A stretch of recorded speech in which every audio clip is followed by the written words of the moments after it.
Saudara, debat pertama calon presiden ramai jadi perbincangan publik di media sosial. Tapi sentimennya terhadap para capres-cawapres ini bagaimana? Kita perbincangan hal ini bersama saya sudah hadir Ismail Fahmi, pendiri Dulur Emprit dan Media Kernels Indonesia. Terima kasih Pak Ismail sudah bersama Nilu, sehat selalu.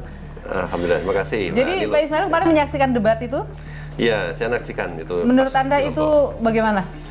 Awalnya saya pikir KPU tidak bisa menampilkan debat yang menarik, ternyata bisa. Gitu. Jadi itu menarik satu, buat Anda kemarin? Ya, Okay. Bagaimanapun itu lumayan lah. Gitu. Oke.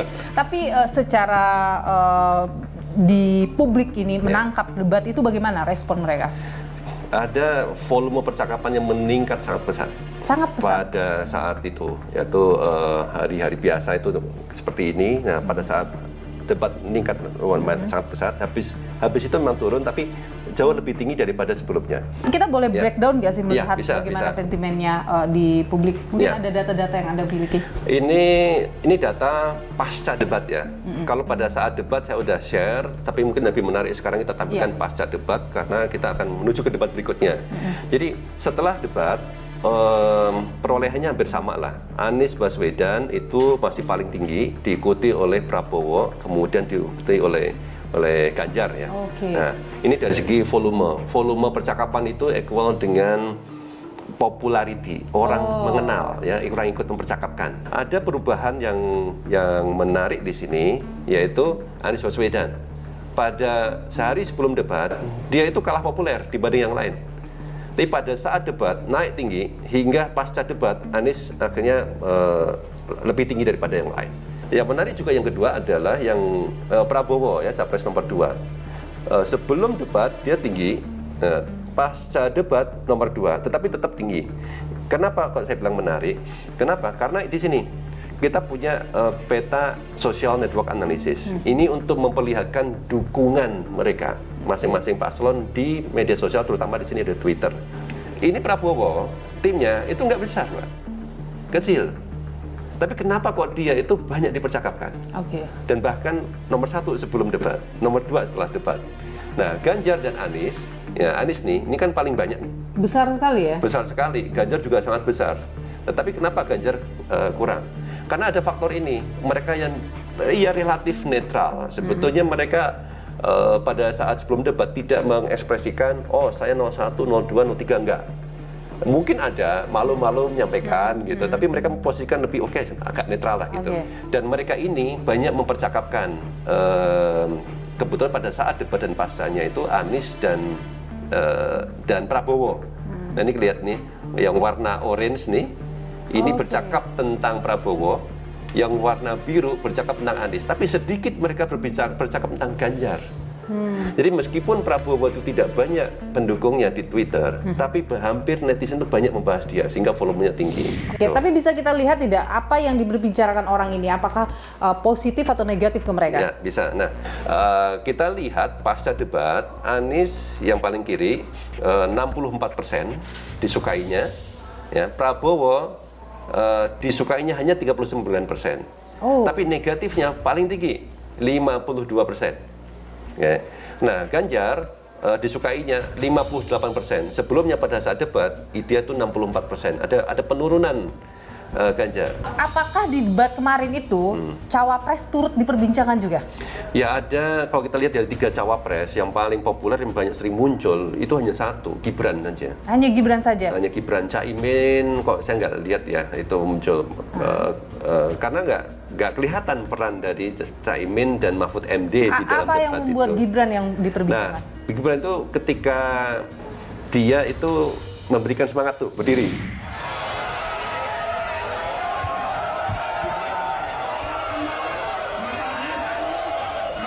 Dan itu sentimennya positif atau negatif? Tergantung siapa yang bicara. Ada data kah yang mungkin bisa kita lihat yang memperbincangkan cawapres? Oke, jadi kalau kita lihat ini contoh percakapan tentang Gibran dalam bentuk video pada hari setelah debat. Dan ternyata cukup banyak nih Ini contoh misalnya pada saat Gibran berdiri memberikan semangat tuh. Oke. Ya, beri semangat. Ini yang paling ini juga muncul lagi di sini. Jadi banyak sekali video-video yang pada saat Gibran beri semangat itu yang banyak dipercakapkan. Dalam konteks saya kira bisa positif bisa negatif tergantung yang bicara ya. Tapi adakah percakapan di media sosial? Ini kan kita sudah mau debat cawapres juga ya. Apakah percakapan soal debat cawapres itu ramai juga di media sosial? Ya, sebetulnya terlepas dari debat, percakapan di media sosial juga cukup tinggi di kalangan di antara ketiga cawapres. Nah ini contohnya, kita ambil data dari tanggal 9 sampai hari ini ya, tanggal 15. Volume tertinggi percakapan itu ada di Gibran. Dalam berapa hari ya, katakan seminggu terakhir Gibran 304.000 sendiri, disusul oleh Caimin 97.000, jauh sekali. Kemudian baru Mahfud MD 88 kali. Tapi obrolan ini arahnya positif. Nah kalau obrolannya, kalau kita lihat sentimennya itu negatif paling besar itu di Gibran. Gibran dapat 33% ya, atau 34% ini negatif. Ya. Sementara negatifnya Caimin sama Mahfud MD rata-rata ya 23% dan 25%. Hampir sama keduanya hampir sama, tapi lebih kecil gitu. Tetapi yang ngomongin kan nggak banyak ini. Jadi potensi itu orang berbeda ya dengan Gibran. Kemudian secara positif Caimin sama Mahfud MD hampir sama, 64% sama 65%. Positifnya Gibran hanya 56%, sedikit. Tapi kalau kita bicara mau debat cawapres, apakah ada antusiasme yang sama ketika orang mau membicarakan debat capres itu? Iya, bahkan di awal-awal sebelum debat capres, orang itu lebih kayaknya nunggu-nunggu debat cawapres deh. Oke. Ya karena kan performan Anies, Prabowo sama Ganjar orang udah paling nggak tahu lah, nggak sering. Tapi yang belum mereka tahu adalah yang selama ini nggak sering muncul itu kan Gibran misalnya. Dan menurut Anda ketiga cawapres ini ditunggu gagasannya oleh orang-orang?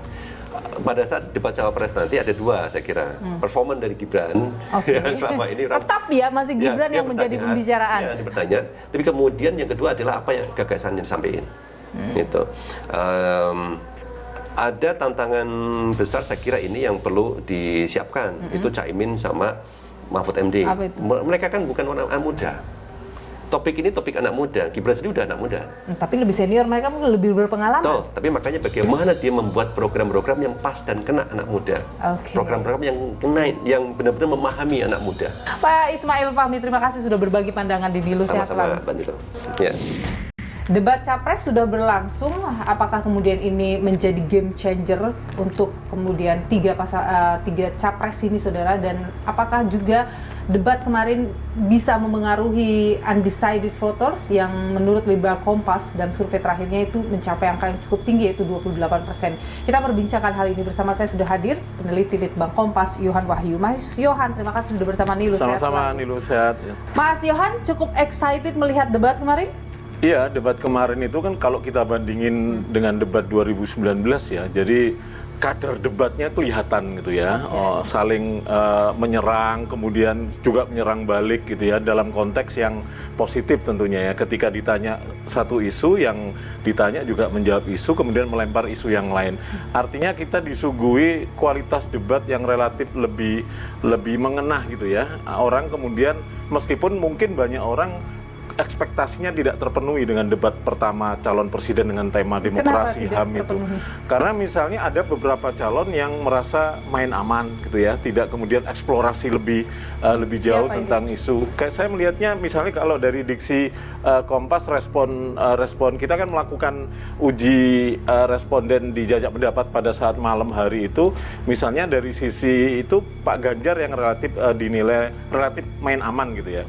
Jadi misalnya yang paling diapresiasi Pak Anies dari segi diksi, dari segi jajak pendapat kita Pak Anies, kemudian Pak Prabowo dan Pak Ganjar. Ini mungkin lebih pada durasi perbincangan antara Pak Anies dan Pak Prabowo mungkin lebih tinggi gitu ya. Dan kalau kita lihat pasca debat itu reaksi di sosmed kan bermunculan Antara Anies dan Prabowo, antara kenapa? Pak Ganjar dan antara Pak Anies dan Pak Prabowo dibandingkan Pak Ganjar. Jadi traffic perbincangannya itu lebih ke dua sosok capres nomor 1 dan capres nomor 2. Jadi ini yang kita lihat, kemudian mestinya tiga-tiganya ini kan kemudian menunjukkan apa sih yang menjadi buah pikirannya di tema itu ya. Kemudian saling berdebat apa yang menjadi hal yang paling krusial di tema itu. Debat itu sudah bisa tidak mempengaruhi undecided voters? Undecided voter kita kan sekitar 28,7%. Ya. 28,7% itu kalau kita pilih ya, mereka adalah yang rahasia.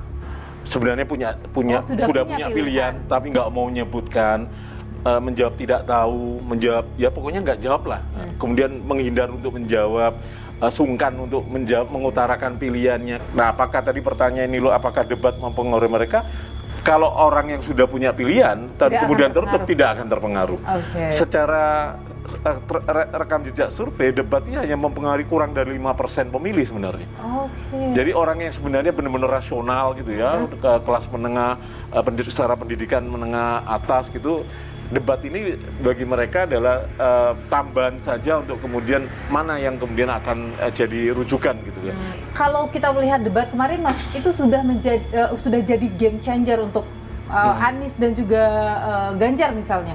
Iya, bisa dikatakan seperti itu meskipun tadi ya ekspresi publik mungkin satu durasi yang cukup terbatas gitu ya. Jadi isu-isu yang dibahas, lontaran-lontaran isu misalnya di segmen 3, 4, 5 sampai terakhir yang saling tanya itu kan sebenarnya tidak tuntas ya.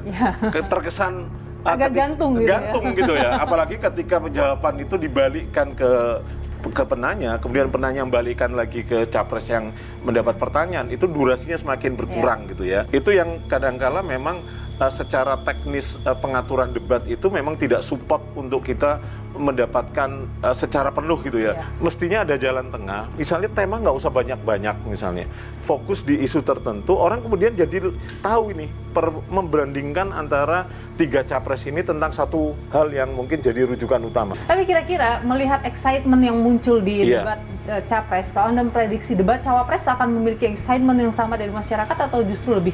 Saya pikir iya, bahkan mungkin lebih ya, karena pertama ada efek wow yang mungkin lebih menyimpan di memori publik ya. Misalnya namanya Gibran muncul jadi cawapres itu kan efek wow ya.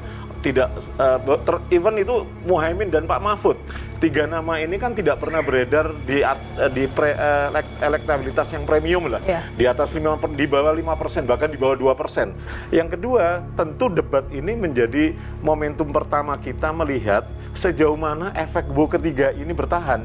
Oke. Jadi misalnya Gibran, orang penasaran pikiran Gibran seperti apa, orang penasaran pikiran Muhaimin seperti apa, termasuk Pak Mahfud ya, yang selama ini mungkin orang sudah banyak tahu beliau pejabat, Pak Muhaimin juga pejabat, Mas Gibran juga pejabat, tapi pikiran-pikiran ketika ketiganya dipertemukan dalam satu topik yang sama, ini tentu menyimpan dengan bahasan ekonomi dan bahasan ekonomi ya besok ya, itu tentu menyimpan penasaran yang lebih dibandingkan capres gitu ya. Apakah kalau menurut Anda debat cawapres itu nanti akan bisa memengaruhi elektabilitas paslon? Potensi melengkapi, memperkuat itu iya. Tentu dengan segmentasi yang berbeda. Kalau Caimin basis NU dan Jawa Timur, Mas Gibran dengan Jawa Tengah, Pak Mahfud Jawa Timur. Kenapa? Ya kantong-kantong suaranya besar di situ semua. Sejauh mana mereka insentifnya besar atau tinggi ya tergantung dari kita lihat debat nanti ya. Kalau kita lihat tren survei sebenarnya tidak begitu tinggi insentifnya ya. Ini yang dimainkan adalah segmentasi pemilih undecided yang benar-benar belum punya pilihan dan mereka masih menimbang-nimbang dan mereka rata-rata berada di perkotaan dan kelas pendidikannya menengah atas yang tentu mereka kalkulasinya relatif itu lebih rasional dibandingkan pemilih-pemilih yang tersebar banyak di rural ya, yang sebagian besar itu tentu lebih kedekatan yang emosional yang terbangun antara pilihan capresnya dibandingkan pemilih-pemilih di urban yang relatif rasional, meskipun secara umum gambaran pemilih kita itu sebenarnya ya sisi emosionalnya yang digunakan ya. Oke, baik. Mas Yohan Wahyu, peneliti Litbang Kompas. Terima kasih sudah berbagi. Terima kasih. Sehat selalu.